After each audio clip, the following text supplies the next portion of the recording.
نبی کریم صلی اللہ علیہ وآلہ وسلم مسجد اقصی کیوں گئے؟ قرآن نے کیوں فرمایا من المسجد الحرام الی المسجد الاقصی؟ حضور مسجد اقصی کیوں گئے؟ حرم سے براہ راست حضور آسمانوں کی طرف کیوں نہیں تشریف لے گئے؟ یہ بھی ایک سوال ہے۔ مسجد حرام سے حضور براہ راست چلے جاتے؟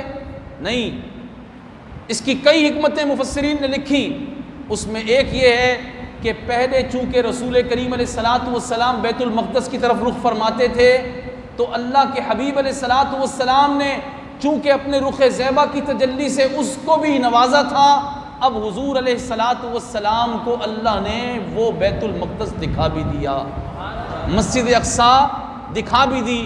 لیکن ایک وجہ بڑی لطیف تر اور ایمان افروز ہے، وہ کیا ہے؟ وہ یہ ہے کہ اللہ تعالیٰ نے حضور علیہ الصلاۃ والسلام کو مسجد اقصی میں انبیاء کی امامت کیوں کرائی؟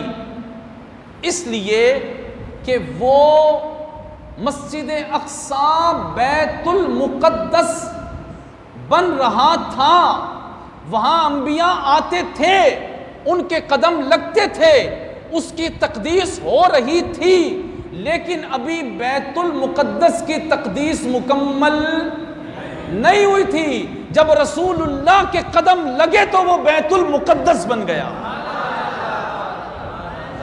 اس کی تقدیس مکمل کرنے کے لیے اللہ نے اپنے حبیب علیہ الصلاۃ والسلام کے طلبوں سے اس کو منور کر دیا۔